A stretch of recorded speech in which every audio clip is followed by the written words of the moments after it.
Então, começando a nossa aula de hoje, nós estamos aí na aula 6 de atendimento bancário. Já vai ser aí a finalização do conteúdo. A gente viu um pouco a respeito do Código de Defesa do Consumidor. Na sequência agora, a gente vê sobre a decadência e a prescrição desses direitos aí que podem ser questionados pelos consumidores em geral.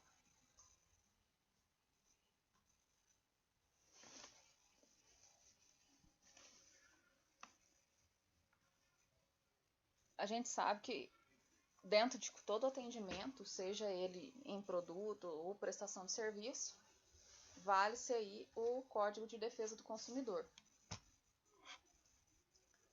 E ele faz o atendimento aí e a regulamentação daquilo que pode e daquilo que não é considerado aí de forma ética. Então aqui nós temos alguns pontos. Direito de reclamar por vícios aparentes ou de fácil constatação. Então a gente imagina que no momento da venda, da entrega do produto, aconteceu que tinha um vício, que ele era considerado aí aparente, ou que a gente chama também de fácil constatação. Suponhamos que passou o prazo, a pessoa levou a mercadoria para casa e não se percebeu aí. Então tem um prazo de 30 dias para que haja a devida reclamação. Ou no máximo 90 dias, considerando um produto aí que já seja considerado duráveis.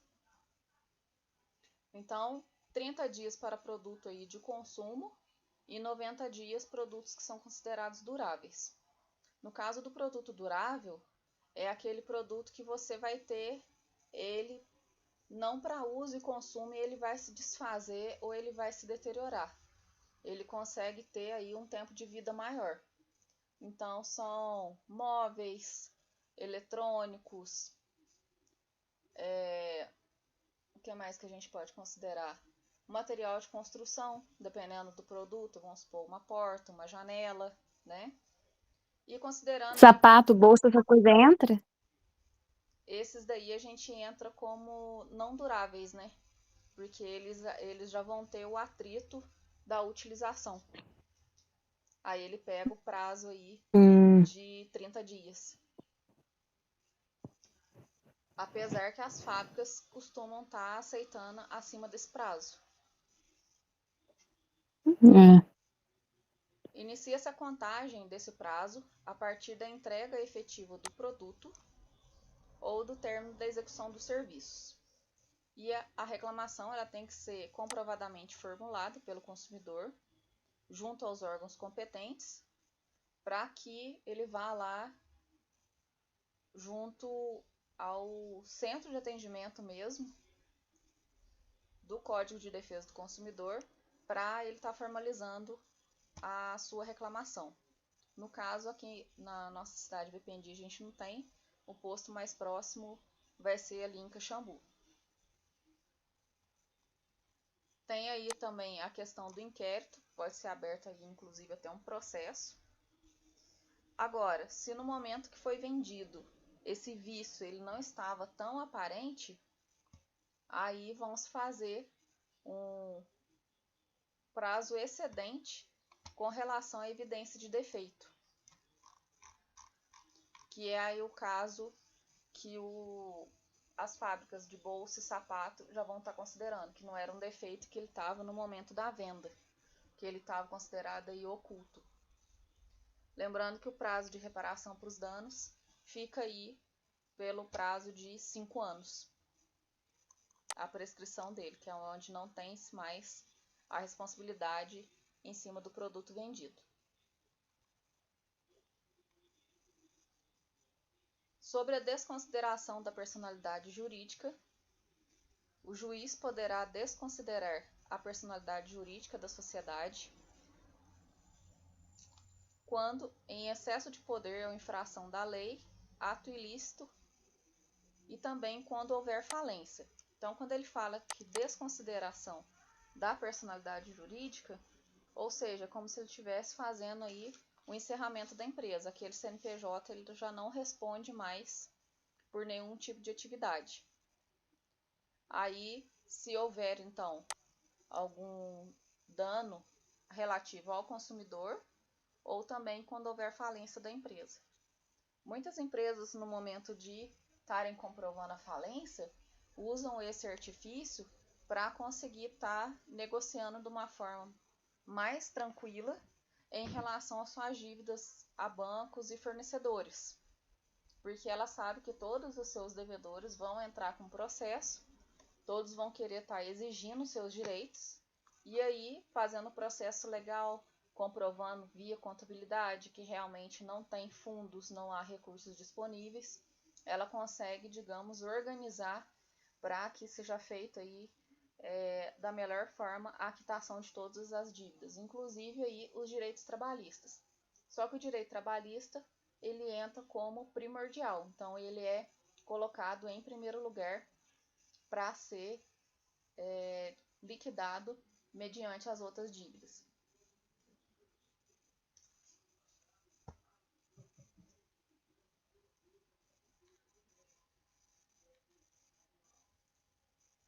No caso de sociedades que a gente chama de consorciadas, elas também vão entrar nesse critério de extinção do CNPJ.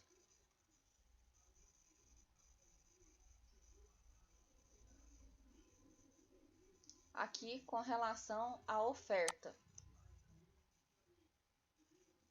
Toda publicidade que for veiculada, seja por meio escrito, por meio visual, redes sociais, via internet em geral, ou material impresso, ela dá o direito ao consumidor das informações que ele pode usar a seu favor, considerando aí que foi divulgado o produto com X características e acaba que o consumidor ele passa a ter os direitos mediante a informação que foi repassada.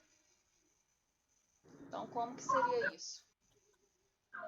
Toda informação ou publicidade que for passada por qualquer meio, ela obriga o fornecedor a estar cumprindo todos os detalhes que ele colocou lá na divulgação. Então, a oferta, vamos supor, ele colocou a oferta de um produto lá até em 10 vezes. Vamos colocar uma situação assim. Aí, no momento lá da venda, a loja não está cumprindo aquele prazo de 10 vezes que foi colocado na propaganda que poderia estar fazendo parcelamento. Cabe o direito aí ao consumidor de abrir uma reclamação. Tá? Uma outra situação também que pode estar acontecendo.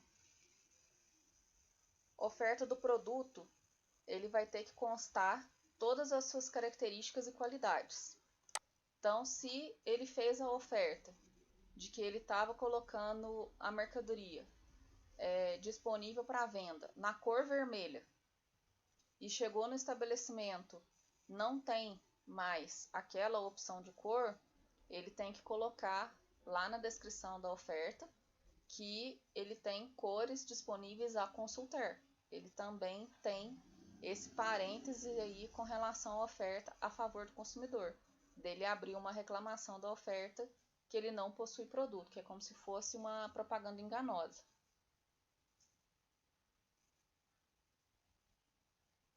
Com relação aos fabricantes de produtos importados, eles vão ter que ter oferta, considerando aí a questão da qualidade, dos reparos. Ou seja, o produto ele veio da importação, passou ali os primeiros 30 dias, que seria o vício de produto de fabricação, ou 90 dias, dependendo da mercadoria.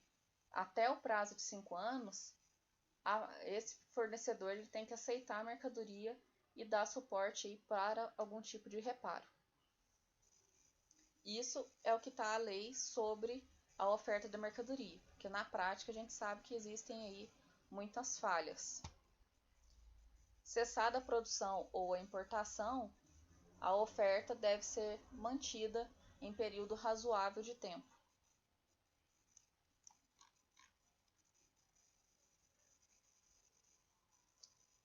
Nesse caso, a mercadoria ela teve um defeito. A fábrica também, o fornecedor, ele pode trabalhar com a opção aqui de reembolso, aonde ele não consegue fazer o reparo da mercadoria, não deu aquela garantia.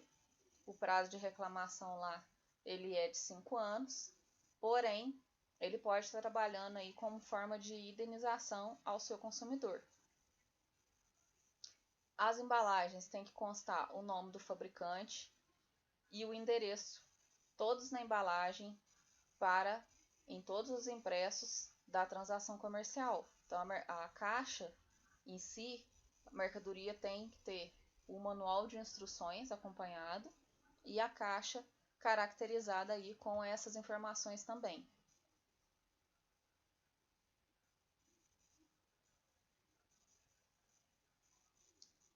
Se o fornecedor de produtos ou de serviço recusar o cumprimento à oferta, o consumidor pode entrar aí com a exigência forçando as suas obrigações.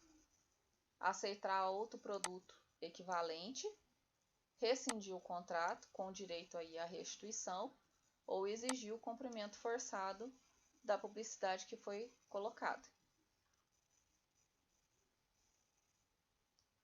A publicidade ela tem que ser veiculada de forma que o consumidor tenha fácil compreensão e imediata. Então, a linguagem da publicidade, ela é defendida em lei que ela seja aí de acesso geral, independente que se imagina o nível de escolaridade das pessoas. O fornecedor, na publicidade de seus produtos, manterá em seu poder os dados técnicos e científicos que dão sustentação à mensagem. Como que seria isso? Se ele colocou lá à venda um computador, ele fez uma publicidade, e aí ele faz aquela configuração técnica lá bem simplificada no momento da propaganda.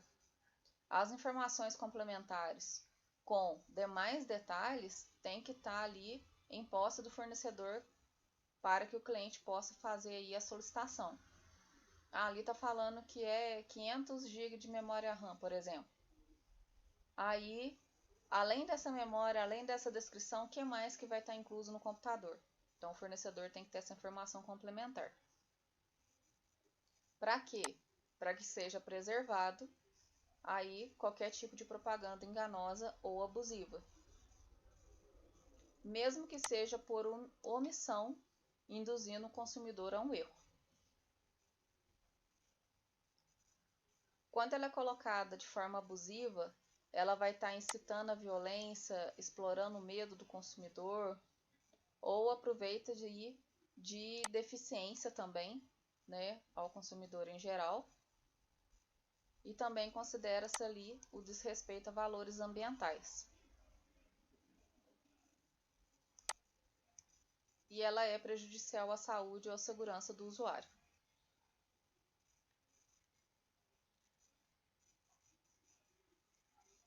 Sobre práticas abusivas. Fica aí então proibido práticas abusivas, que vai fazer condicionar o fornecimento de um produto sem estar justificando os limites quantitativos. Então, você não pode estar obrigando o cliente a comprar X quantidades daquele produto. Você tem a opção de vender o kit, que aí ele já é um produto que é vendido em forma de kit.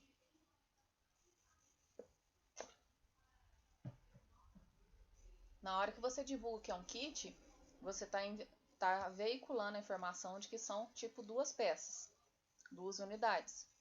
Mas você não pode condicionar que ele é obrigado a estar comprando 2 unidades daquele produto. Igual quando você vai no supermercado, a gente tem o refrigerante avulso e tem lá os fardinhos. Então, a condição do fardo, ela é visualmente já descrita, já com a embalagem e também ali na divulgação da mercadoria. Enquanto os unitários já se coloca ali a colocação da litragem individual. Aí o consumidor ele é protegido com relação à disponibilidade de estoque.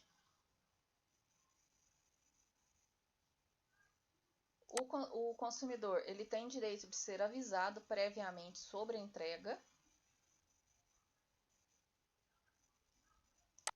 Ele é protegido sobre o fornecimento de mercadoria em cima de má-fé, sobre o conhecimento ou a condição social.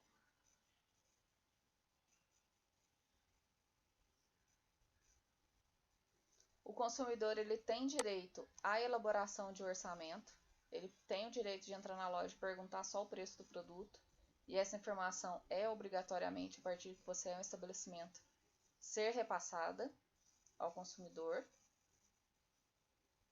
E aí a gente tem a Associação Brasileira de Normas Técnicas, que aí vai entrar o trabalho dela juntamente com o Inmetro para estar conferindo se o produto ele é seguro para os usuários.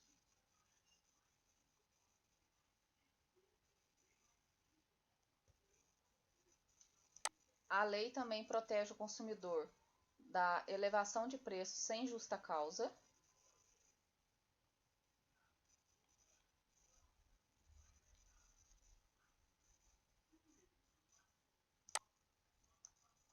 O estabelecimento ele tem que identificar o número máximo de consumidores que é permitido dentro daquele local.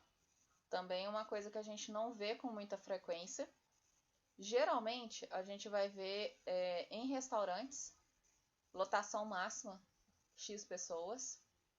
Em locais destinados a festas, também, boates, salões de festa, lotação máxima, tantas pessoas. Teatro e cinema. Nos demais estabelecimentos comerciais, a gente não vê com tanta frequência essa plaquinha indicativa.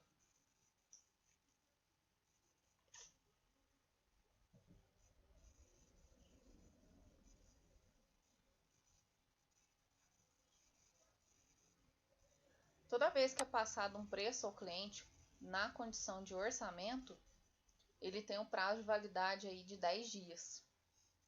O consumidor ele pode reclamar que dentro de 10 dias foi repassada a informação e comprovar como que foi repassado para ele o valor do produto. Então aí hoje em dia a gente fica um pouco refém, olhando todas essas condições, vocês colocando como comerciante a relação aí das conversas que a gente tem diariamente aí através de WhatsApp ou chat oficial, que a partir do momento que identifica que é o WhatsApp oficial da empresa, induz que a informação ela é considerada oficial.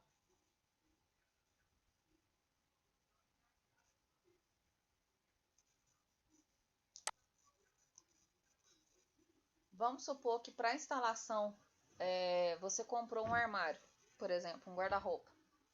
Aí a loja ela vai colocar para você a opção de montagem. Aí quem faz a montagem lá, você contratou, você fez a compra do móvel. A parte de prestação de serviço da montagem, vamos supor que seja terceirizada, não é a empresa que faz. Mas se acontecer algum dano ao bem que você comprou, ao seu guarda-roupa, o seu fornecedor, a loja, o lojista, ele é responsável por fazer a indenização a você. Ou se porventura essa empresa que faz a montagem cobrar alguma coisa extra porque ela teve que subir, sei lá, 5 lances de escadas e aí precisou de mais ajudantes, alguma coisa assim que não estava prevista. Aqui também fala que não é responsabilidade do consumidor. Serviços decorrentes da prestação de terceiros. Quando a gente fala terceiros, já é uma pessoa além da onde você fez a negociação da sua mercadoria.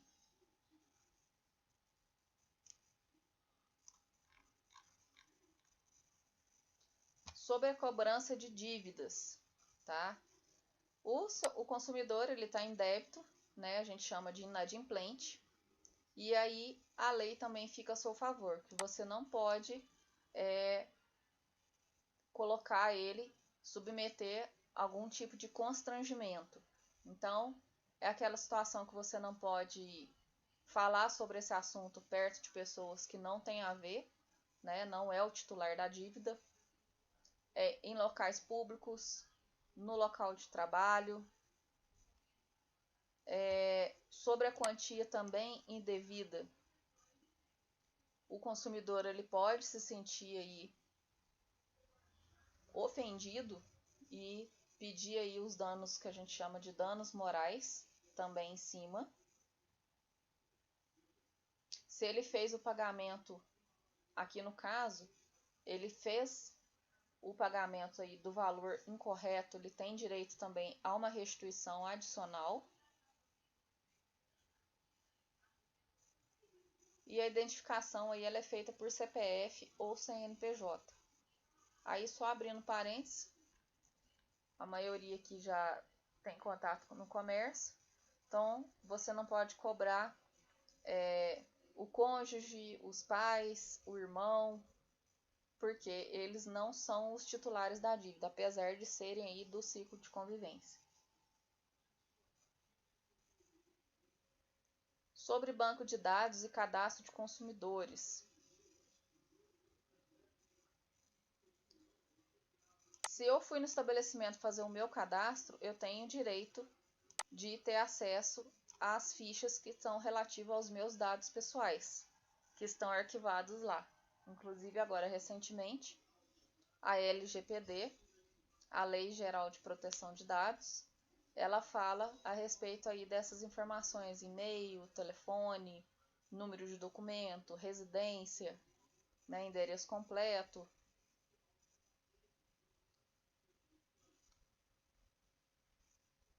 O cadastro, ele pode ser mantido ativo dentro do estabelecimento, sem um limite de dados, sem limite de data. Porém, para ser considerado lá a inclusão no SPC Serasa, o período aí a partir de 5 anos é considerado aí como dívida caducada. Não pode ter aí a negativação.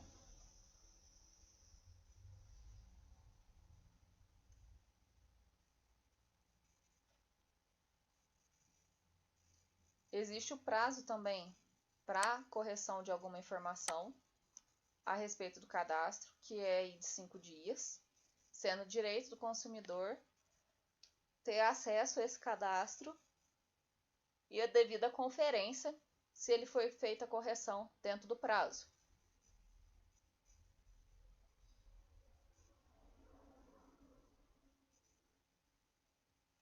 Banco de dados e cadastros relativos a consumidores. Serviços de proteção ao crédito são considerados entidades de caráter público. Então, quando a gente pensa em SPC Serasa, elas são instituições que a gente considera pública, por isso elas têm aí as informações generalizadas.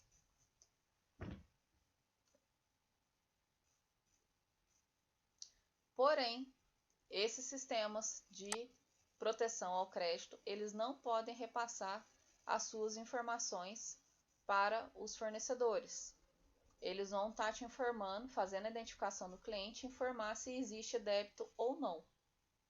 Mas demais informações complementares, geralmente você vai fazer consulta SPC Serasa, você tem o número de identificação lá do CPF.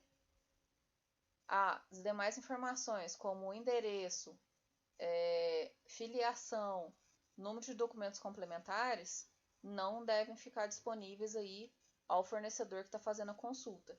Antes a gente tirava a consulta, ela saía com esses dados completos.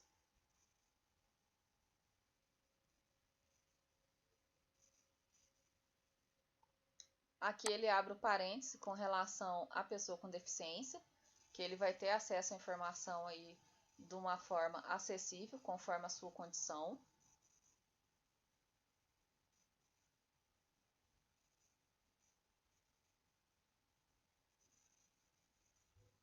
Os órgãos públicos de defesa do consumidor. No momento que você vai abrir ali um atendimento ao consumidor, eles têm que manter os cadastros atualizados para que ele consiga ter uma base fundamentada contra os fornecedores. E aí, o que ele vai fazer?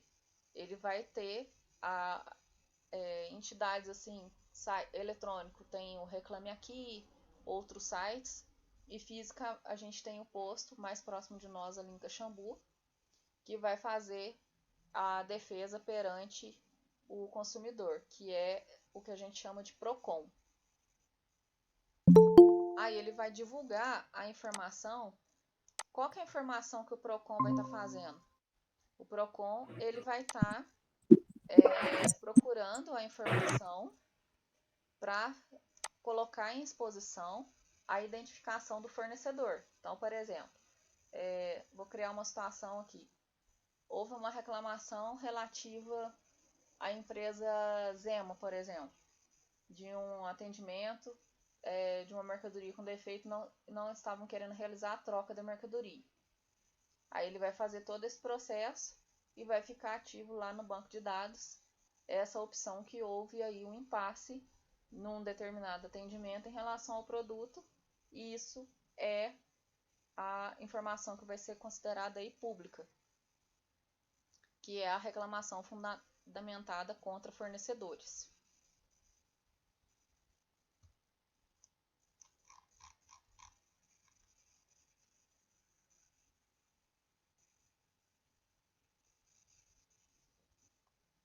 Proteção contratual. O que vai ser a proteção contratual aí com relação ao Código de Defesa do Consumidor?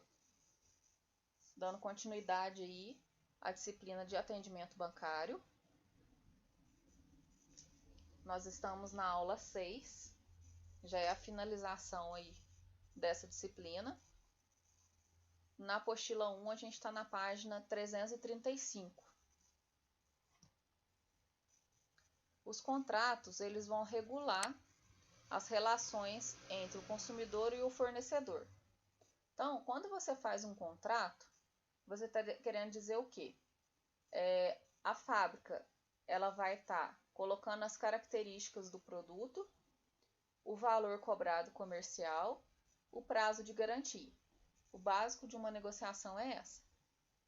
Em contrapartida, o consumidor ele vai colocar o aceite, que ele está de acordo com as informações do produto, é o produto que ele deseja comprar nesse momento e que ele está disposto a pagar a quantia X para a aquisição daquele produto. Então, basicamente são isso.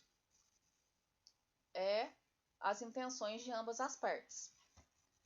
As cláusulas, elas tendem a ser interpretadas mais favorável ao consumidor, porque um contrato ele protege o consumidor. Ele protege o consumidor a quê? Que ele está adquirindo um produto com transparência, com qualidade, conforme as informações que foram repassadas lá naquela publicidade. Aí tem também em relação aí à prestação de serviço. Como a gente faz aluguel, contrato aí de aluguel, também é a mesma situação. O contrato ele vai estar protegendo aí o inquilino. Ele tem o direito a permanecer lá pelo prazo de tempo que tiver no contrato. Ele tem direito a desocupar o imóvel num prazo de tempo, se ele quiser sair. Ele tem um prazo para entregar a chave, as condições que ele tem que entregar o imóvel, se ele precisa pintar, se ele está recebendo aí com a pintura intacta. Então, todos esses detalhes aí. E o contrato ele pode ser cancelado. No caso da compra e o consumidor também. O consumidor ele tem o direito de cancelar qualquer contrato a partir de 7 dias da sua assinatura. Ou também na compra de um produto. Deu 7 dias, eu quero voltar no estabelecimento, olha, eu quero devolver esse produto. desde que ele esteja ali com todas as condições intactas, que ele saiu do estabelecimento, as devidas etiquetas que comprovam e também aí o cupom fiscal para identificar que ele é o responsável por aquela transação. Aí pode ser a devolução dos valores que foram pagos, ou também pode haver aí o termo da garantia. O que vai ser o termo da garantia? Ele vai ser a maneira que ele vai prever o prazo e o lugar em que pode ser a cargo do consumidor, ou seja, conforme a solicitação do consumidor, ele vai ter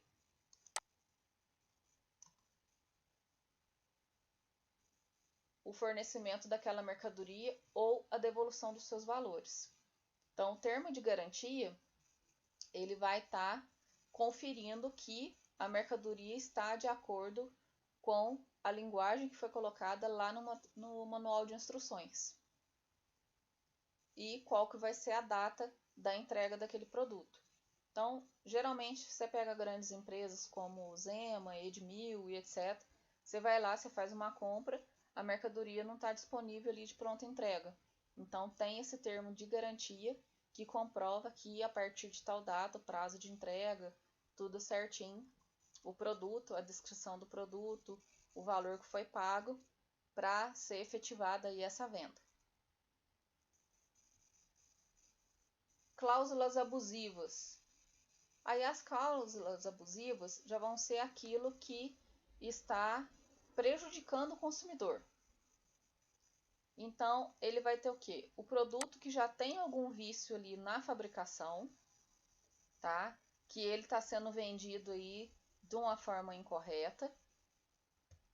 Você pode vender um produto com defeito ou, de repente, com alguma exposição que teve na loja, a famosa mercadoria de vitrine, por exemplo? Pode. Porém, o consumidor ele tem que ter o acesso à informação dessa condição da mercadoria, que ele está comprando um produto que ele é exposto.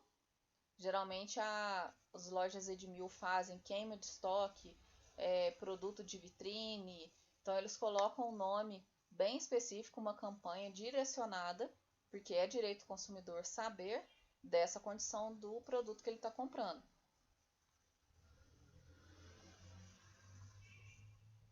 Uma cláusula abusiva, aonde o consumidor ele está condicionado a ter um reembolso que não é de 100% aquilo que foi pago. Então, em caso de defeito de fabricação que foi detectado, você não recebe a restituição, isso é uma cláusula abusiva.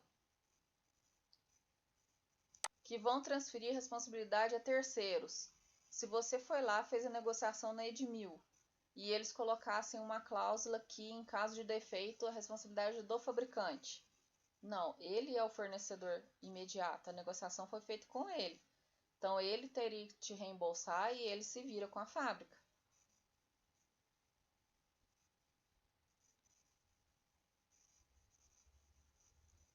E que seja exigido aí um representante para estar aí acionando os direitos do consumidor. Ele não pode ter também essa exigência para estar verificando qualquer tipo de processo aí que venha a ter sobre uma transação.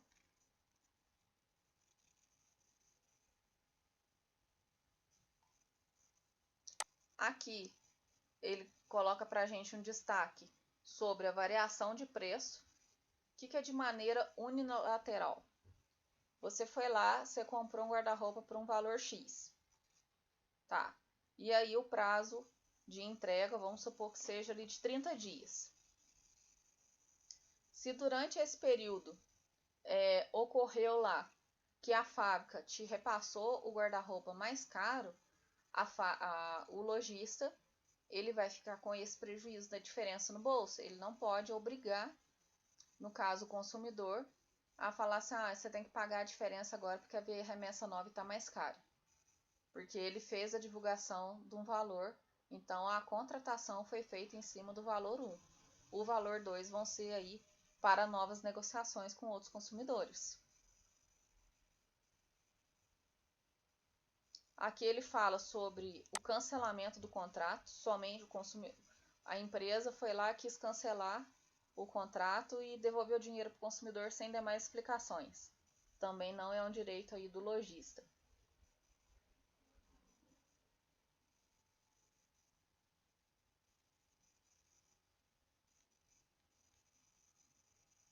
Essa parte aqui é a continuação de lei sobre o Código de Defesa do Consumidor. Então ele usa assim uma linguagem um pouco mais técnica.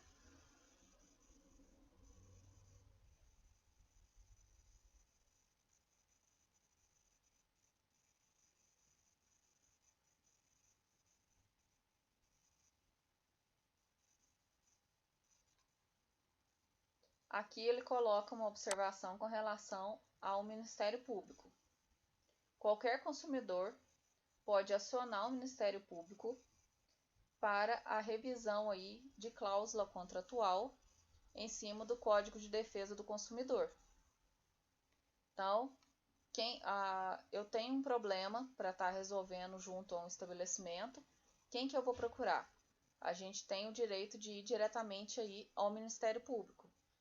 Existe também as unidades do PROCON, mais próximo de nós aqui é o posto de atendimento em Caxambu, em que pode-se estar também verificando a condição aí de transação comercial que não ficou dentro do código da lei que protege o consumidor.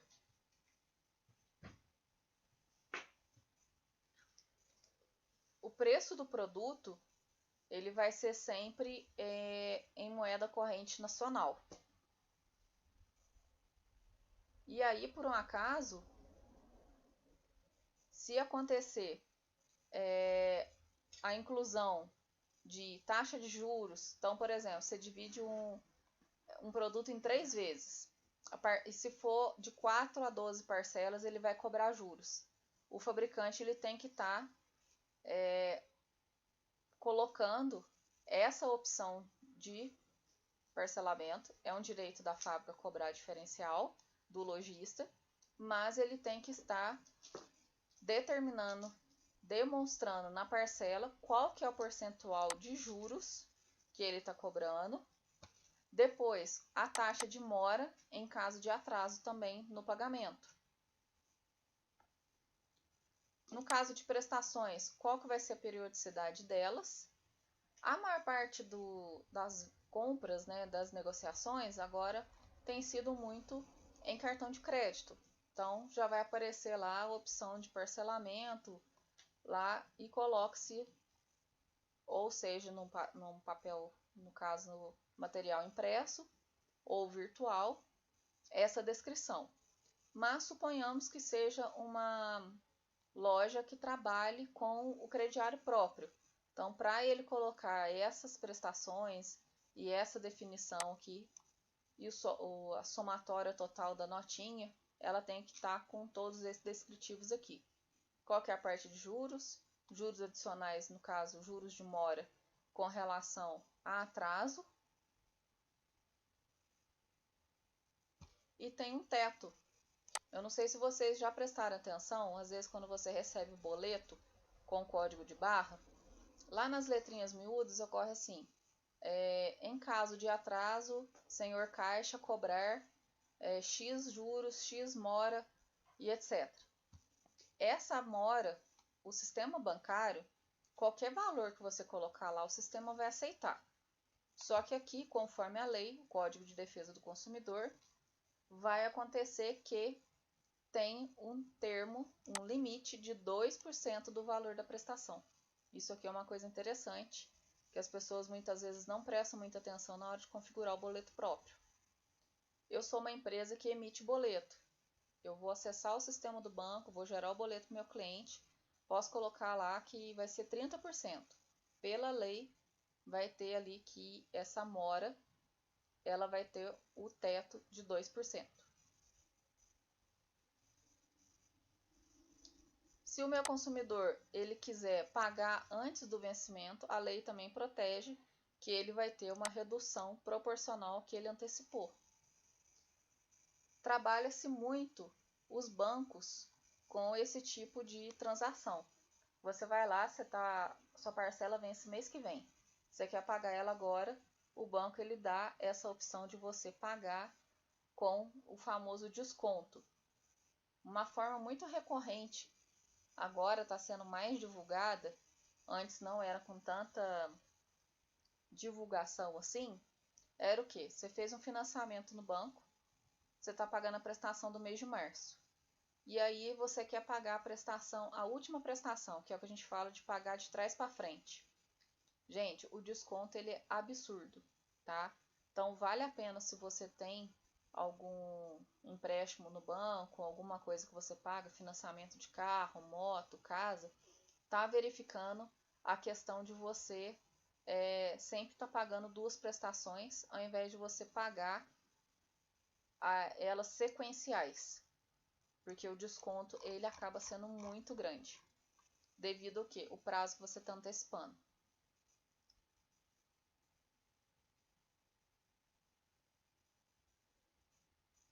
Não se pode aqui, olha, ele ainda cita a opção de compra e venda de móveis ou imóveis, supondo que você parou de pagar e ali o que você pagou foi perda do dinheiro, não está considerado ali em cima da retomada do produto alienado. Você vai ser executado para fazer a devolução do bem ao lojista.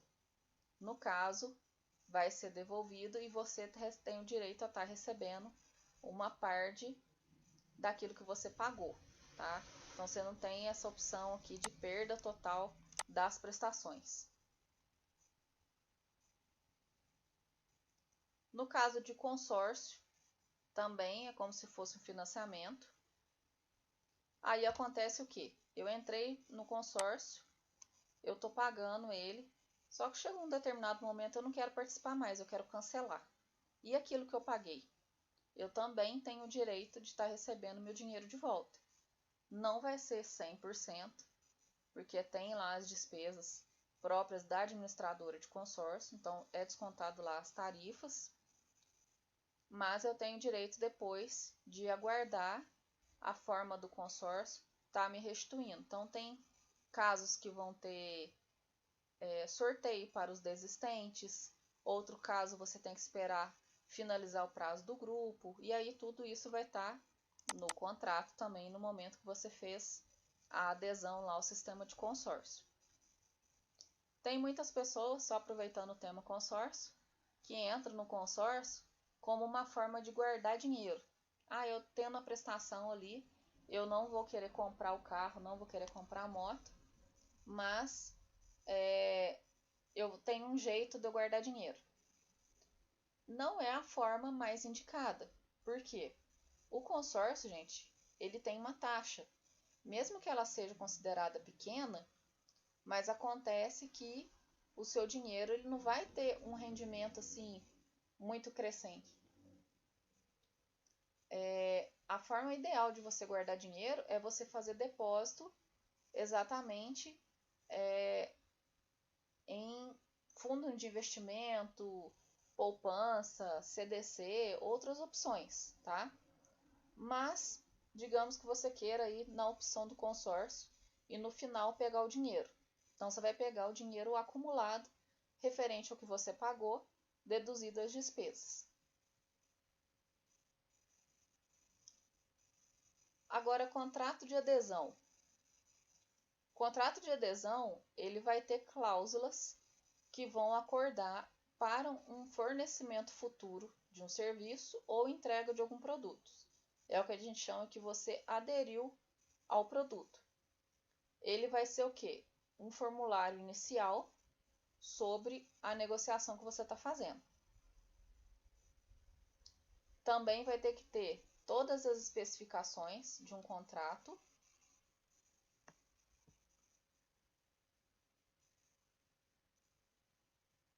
Agora, sob a prevenção e tratamento do superendividamento.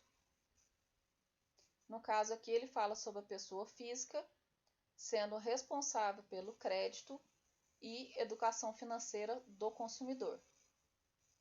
No momento que você vai na instituição financeira fazer a contratação aí de qualquer tipo de empréstimo, seja ele para uso pessoal, investimento em carro, moto, no momento da avaliação financeira, a instituição ela tem que estar considerando aí o teto que pode ser comprometido da sua renda, que é o que ele chama ali de educação financeira, tá? Na consideração de superendividamento, a pessoa física ela não tem condição financeira de pagar todas as suas dívidas que ela contratou, considerando que ela tem aí o mínimo existencial para ela estar sobrevivendo, gasto com moradia, alimentação e etc. Ele engloba no superendividamento considerando operação de crédito, que é o que você faz contratação junto a banco, compras a prazo em estabelecimentos comerciais e serviços aí de prestação continuada. Considera-se que a pessoa ela tinha boa fé de pagamento no momento que ela contraiu, porém, mediante a situação econômica atual, ela não consegue honrar os compromissos. Aí, o que a lei do superendividamento aí faz como proteção a esse consumidor?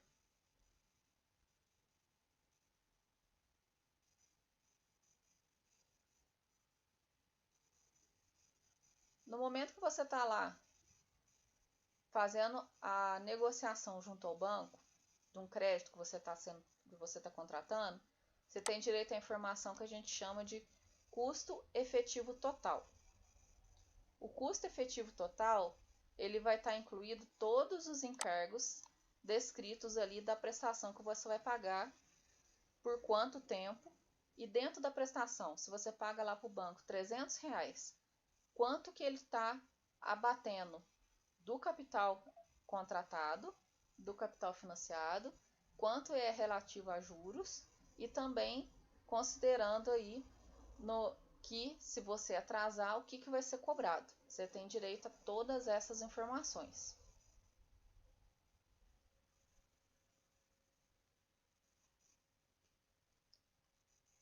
Ele fala aqui sobre todo produto bancário também. É direito do consumidor que tenha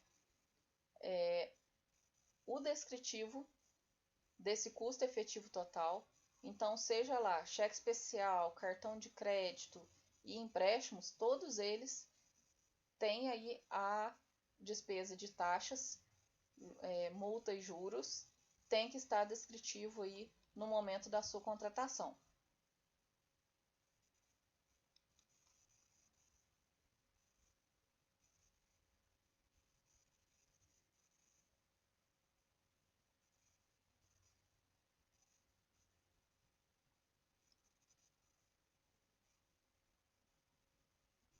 Aí aqui fala sobre a oferta do crédito, previamente à contratação, o fornecedor ou o intermediário, entre outras condutas.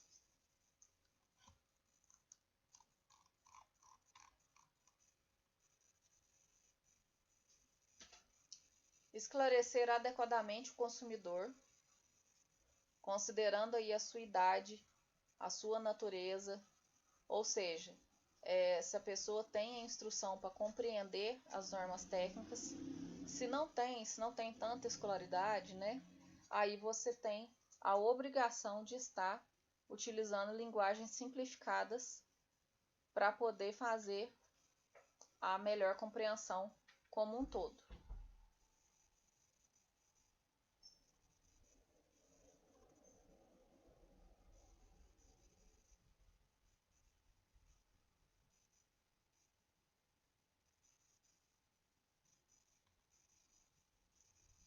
Todos esses quesitos que são colocados aí sobre crédito, vão estar valendo para todo tipo de instituição financeira, caixas econômicas, posto de atendimento ali com bandeira bancária.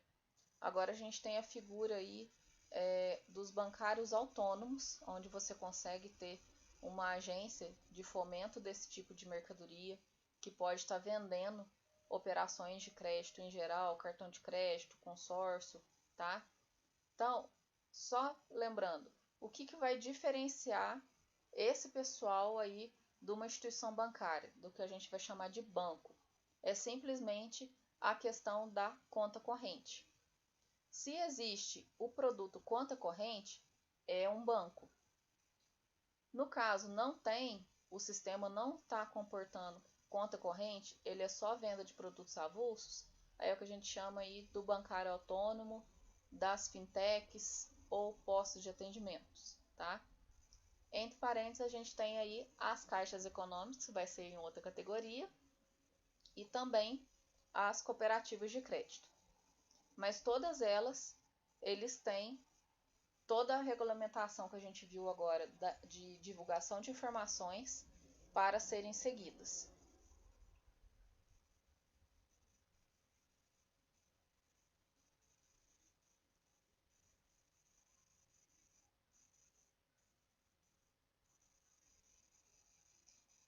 A lei também protege o portador de cheque pós-datado, emitido para a aquisição de produto ou serviço.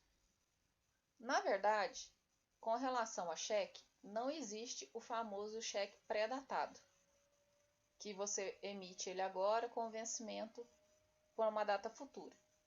O cheque, gente, ele é uma ordem de pagamento à vista. Ele é uma ferramenta de saque. Porém, tem aí esse uso de você colocar, fazer um acordo para a pessoa que você passa o cheque, escrever lá o bom para. Para o banco não existe o bom para, tá? O cheque, ele sendo apresentado na boca do caixa, não tendo nenhum erro dele no seu preenchimento, que é o que a gente considera lá na parte do escrito por extenso, que é o que vale no cheque, a data completa com cidade, dia, mês e ano sendo ativos, que aí tem a regra do cheque, que ele é válido até 180 dias, então ele não está no caducado, que é o que a gente fala, ele vai ser pago pelo banco, desde que tenha saldo em conta. Então, nesse caso, a lei fala que o consumidor ele pode entrar com uma ação contra o portador do cheque, porque ele deu o cheque como uma forma de pagamento para poder ele fazer o pagamento do produto ou do serviço, que é o famoso aí cheque sem fundo, tá? Então ele é passível aí de execução judicial. No caso do cartão de crédito, a instituição lá que fez a emissão do cartão, ela pode aí requerer, quando o cartão de crédito não é paga a fatura total, requerer aí juros, multa, mora e etc. Também através aí de processo para poder estar recebendo os direitos aí com relação ao limite que foi utilizado.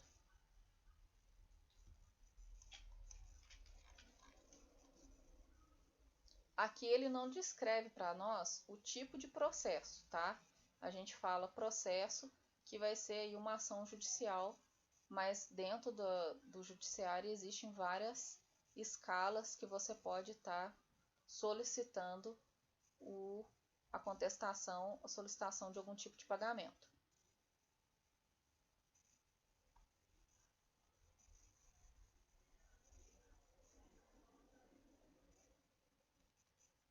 A partir do momento que você não paga a fatura do cartão de crédito, a instituição ela pode fazer também o cancelamento aí do seu limite, para evitar que você vá estar usando o limite aí por completo e aumentar o endividamento.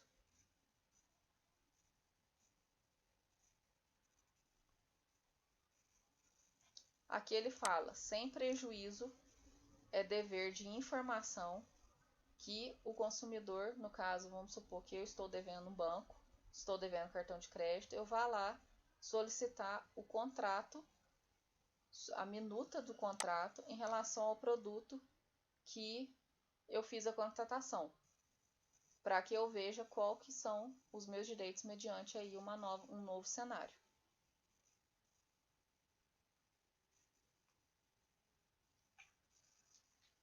Temos aí a opção aí da consignação em folha de pagamento. Nesse caso, você faz a contratação no banco e você autoriza ele a debitar já a parcela diretamente lá do seu salário. Então, na hora que cai o depósito, ele já vai cair descontado aquele valor lá do seu pagamento. O banco já retém. Então, por exemplo, eu recebo salário na Caixa Econômica e eu fiz um empréstimo com a Caixa para pagar R$ 200 por mês. Então, a empresa onde eu trabalhar vai fazer o depósito do meu salário normalmente e na hora que a Caixa for desbloquear meu salário, ela desbloqueia já deduzindo o valor dos R$ 200 que foi a parcela que eu fiz a contratação com ela e já autorizei o débito.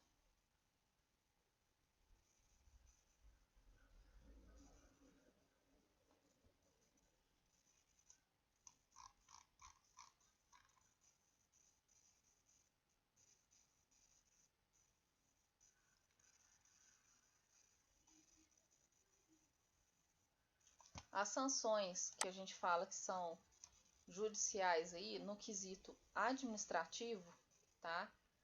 Com relação aí contra fornecedores, indústria e qualquer cenário, pode ter ali a opção de multa, apreensão do produto, inutilização, que aí no caso realmente o estoque lá da mercadoria ele vai ser deteriorado, não vai ser utilizado, caça o registro para a fábrica ser lacrada, que é o que a gente fala popularmente, pode ser proibido aí a fabricação do produto, suspensão temporária de atividades,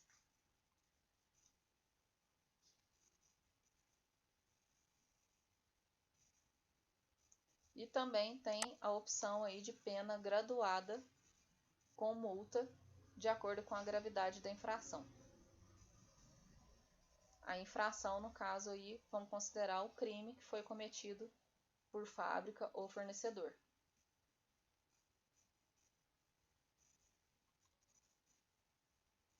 Existe também a pena de cassação de alvará, que aí não pode mais o estabelecimento continuar seu funcionamento.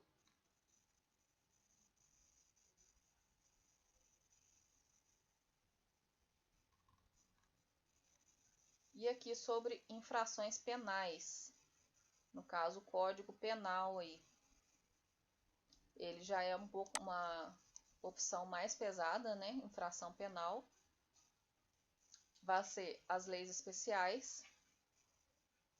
E aqui já fala de cara para nós com relação aos perigos daquele produto, que ele tem que estar descrito devidamente nas embalagens. E aqui vai para a prisão, já é caso imediato. Então veja que antes a gente estava falando só de opções administrativas e aqui ele já coloca a prisão dos responsáveis. Aí vai ser investigado para ver se teve a omissão, quem foram os responsáveis, e vai variando o prazo também da execução.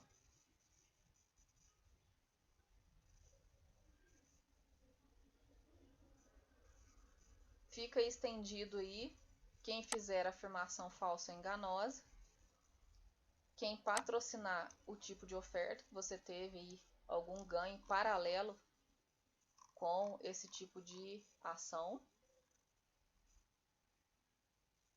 a indução do consumidor a comprar aquele produto com perigo para a saúde,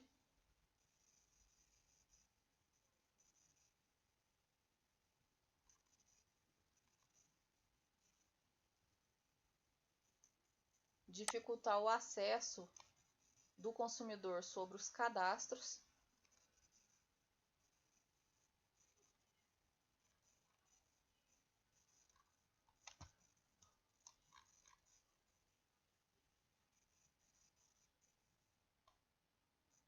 Aí tem também a possibilidade de prestação de serviço comunitário, como forma aí de pena também em relação nesse tipo de processo.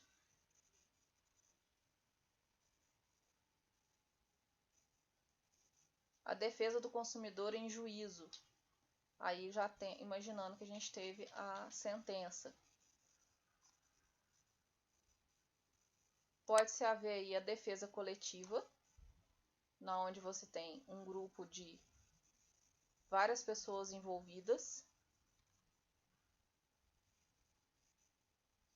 aonde todas elas têm direito a uma restituição, né? Um caso que não é divisível, você não identifica particularmente qual foi o dano por cada uma das pessoas, elas foram, no caso, abaladas em conjunto, que é o que a gente chama também de direitos individuais homogêneos. E aí cabe acionamento aos órgãos competentes, Ministério Público, município, Estado e a União Federal.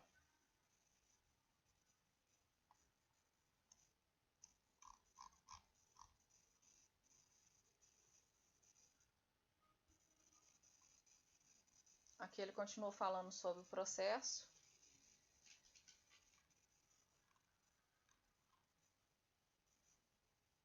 Nessas ações coletivas, você pode propor em nome próprio ou representando aí vítimas e seus sucessores. Então a gente pode imaginar aí no caso lá da barragem de Mariana, por exemplo. Foi um caso que foi acionado várias pessoas, várias famílias, que tinham ali pessoas que trabalhavam, que foram prejudicadas porque perderam familiares, às vezes alguns que nem eram funcionários da empresa em questão, que era a Vale. Então também entra aí num caso de ação em grupo.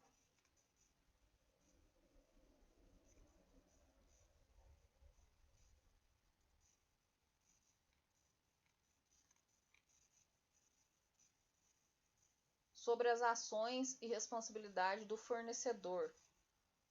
No caso fornecedor, a gente já pensa um pouco atrás do lojista, que aí no caso vem ser ali a fábrica ou o representante comercial.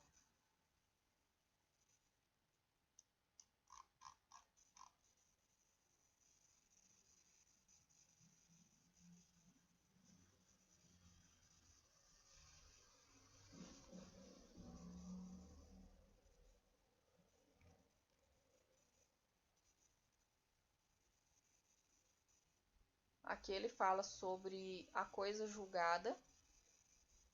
Nesse caso de ação, ele vai ver se existe a insuficiência, faltou provas para poder estar compondo a ação. Aí o juiz ele vai fazer a avaliação para ver se procede o pedido de indenização e a verificação das vítimas e seus sucessores.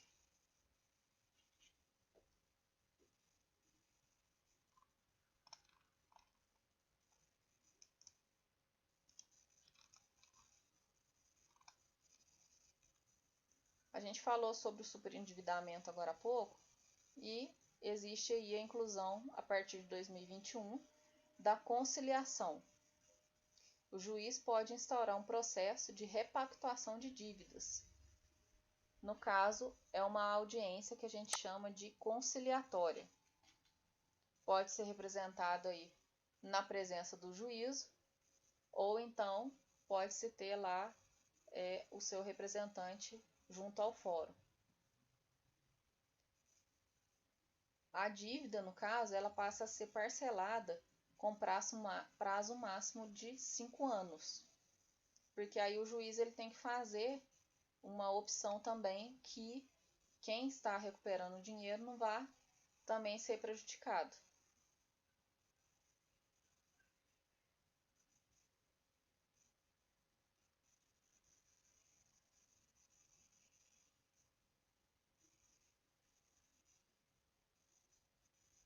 Nesse caso da repactuação, do superendividamento, a gente não leva em consideração contratos que foram colocados garantia real, que é quando a gente tem um bem vinculado. Financiamento de casa, de carro, moto, tá?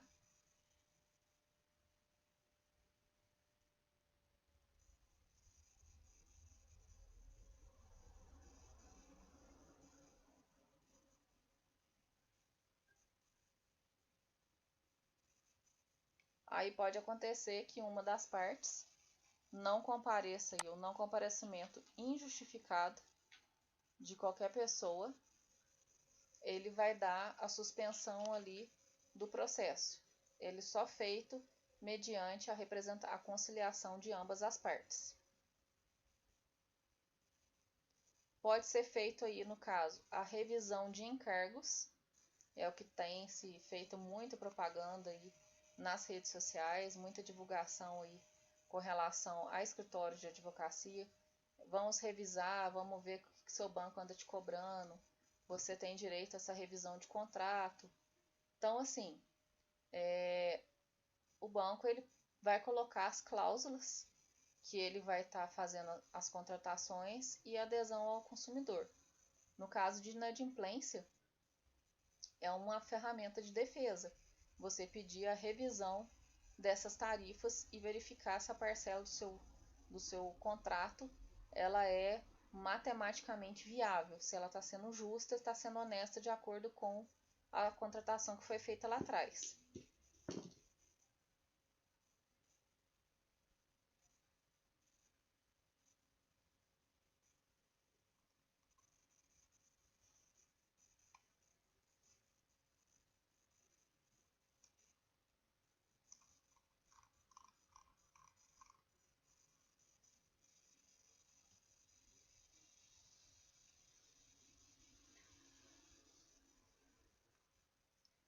Nesse caso, sempre se tem um prazo, a partir do momento que o processo é aberto, de 15 dias para que sejam levantados os documentos relativos aí a todas as instituições financeiras para a característica do superendividamento.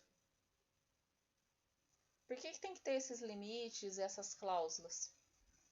Porque senão, imagina só o pessoal que vai agir de má fé, vai sair aí fazendo diversas contratações em diversas instituições, sabendo que ele não vai conseguir pagar, para depois ir lá e fazer esse tipo de acerto judicial e tentar ganhar vantagem em cima.